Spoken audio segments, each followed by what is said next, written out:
spill sedikit apa saja nih resep-resepnya untuk bisa membawa perusahaan tetap profit? Ya, terima kasih.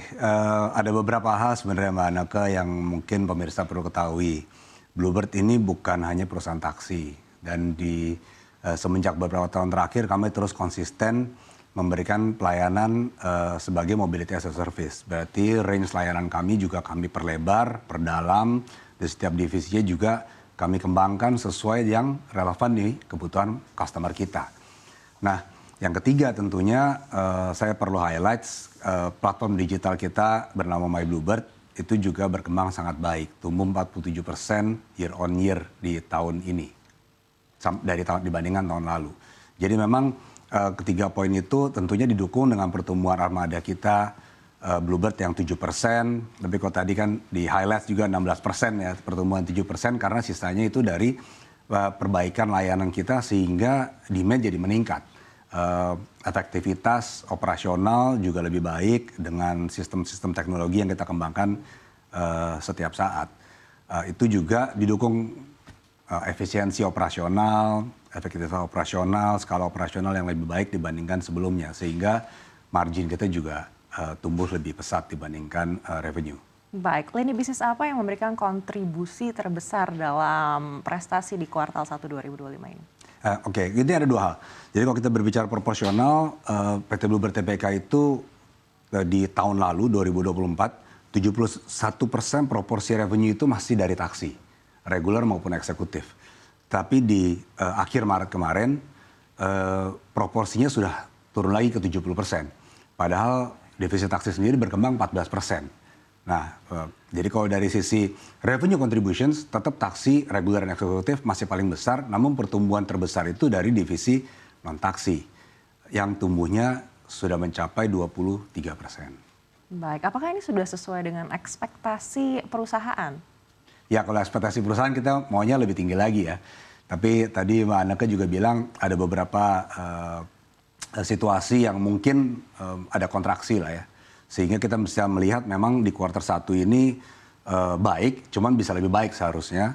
Dan tapi kita melihat bahwa saat ini recovery juga terus berjalan sih dibandingkan kuartal 1. Jadi ekspektasinya sih buat Bluebird kita masih optimis untuk pertumbuhan walaupun tadi dibilang ada perlambatan. Baik, tadi Bapak sampaikan sebenarnya ekspektasi dari perusahaan ini sebenarnya bisa lebih tinggi lagi begitu. Lalu kondisi-kondisi apa yang menurut analisa perusahaan ini menyebabkan target yang diharapkan perusahaan belum bisa tercapai di kuartal 1? Oke, Bluebird beroperasi di 23 kota sekarang.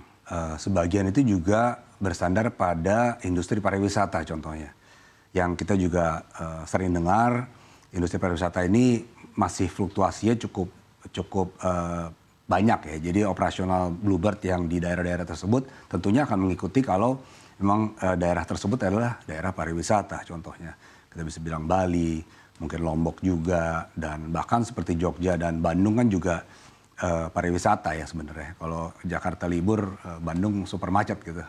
Nah itu saya pikir juga mempengaruhi juga secara keseluruhan karena di Bluebird tadi dari bus pun juga ada yang sifatnya antar kota, ya, untuk wisata maupun bisnis atau personal, tapi juga ada bis charter contohnya. Nah itu kita bisa melihat sih dari situ bahwa memang ada beberapa industri yang terkena lebih tadi kontraksi terhadap perlambatan pertumbuhan ya di beberapa subsektornya. Baik, bagaimana dengan daya beli masyarakat? Di mana kita tahu masalah purchasing power ini kan masih menjadi perdebatan apakah sebenarnya memang benar-benar terjadi secara nasional. Apakah ini dirasakan oleh Bluebird? Kalau dari Bluebird sendiri, kalau dilihat taksi kan regular services ya, itu tetap bertumbuh hampir 15% di kuartal 1. Jadi dari segmen Bluebird customer kita sebenarnya kita tidak melihat itu terlalu terpengaruh. Di segmen lainnya pun seperti bus antar kota, Bluebird juga melalui anak usaha City Trans, kan ada yang reguler, ada yang eksekutif, bahkan ada yang super eksekutif. Semuanya masih bertumbuh sih sebenarnya. Jadi kalau dibilang secara langsung kami tidak terlalu merasakan sebenarnya. Tapi apakah kalau ekonomi lebih tinggi lagi kita bisa lebih baik? Iya sebenarnya sih itu. Baik, di kuartal 2 ini kita lihat sudah ada perbaikan, salah satunya juga ada pemangkasan suku bunga yang kita harapkan ini sudah terjadi kemarin. Seperti apa optimisme Bluebird melihat kuartal 2 dan juga semester 2 2025 ini?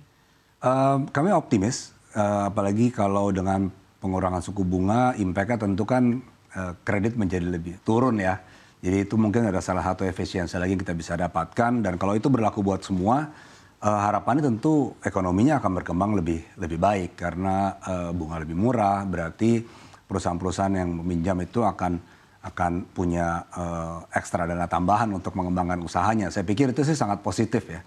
Jadi untuk kuartal 2 sampai dengan sejauh ini kami melihat sudah lebih bagus dibandingkan kuartal 1 juga.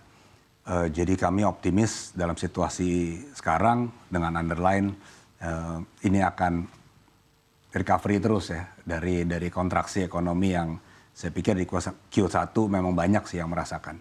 Baik, dengan adanya pemangkasan suku bunga dan harapan adanya pemangkasan lanjutan di sisa 2025 ini, apakah Bluebird akan menambah rencana ekspansi perusahaan? Rencana ekspansi kita sebenarnya sudah cukup fix, namun tentu pasti akan bergantung kuartal demi kuartal kita akan review dan revisi apakah perlu ditambah atau disesuaikan. Tapi yang satu selalu kita tetap akan jalankan adalah peremajaan kendaraan. Jadi dari situ aja belanja capex Bluebird cukup besar di bagian peremajaan saja.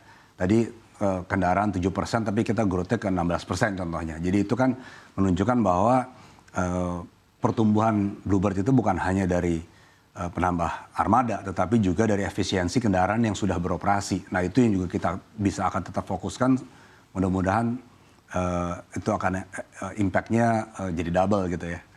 Baik, mungkin boleh di-spill sedikit Pak Andre, seperti apa capex di 2025 ini dan juga sudah berapa persen yang sudah terserap hingga di pertengahan kuartal 2 ini? Kalau di Bluebird biasanya kita cadangkan cukup besar range-nya. Karena kita juga memang selalu melihat kadang-kadang availability dari kendaraannya, datangnya tidak tepat waktu, juga kendaraan-kendaraan yang baru mulai dipasarkan ya. Sebagai contoh kita mencadangkan juga untuk kendaraan listrik gitu ya.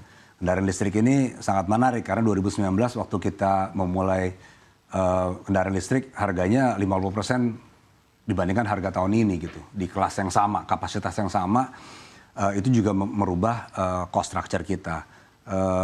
Juga kalau ditanya berapa angkanya, ya kita range antara 1,5 sampai 2,5 lah ya T ya. Di kuartal 1 kita sudah realisasikan 500 miliar kira-kira. Jadi seperti saya bilang kita cukup positif masih di tahun ini sampai dengan sekarang, sehingga kita juga merealisasikan peremajaan dan sebagian untuk penambahan dari 500 miliar capex tadi.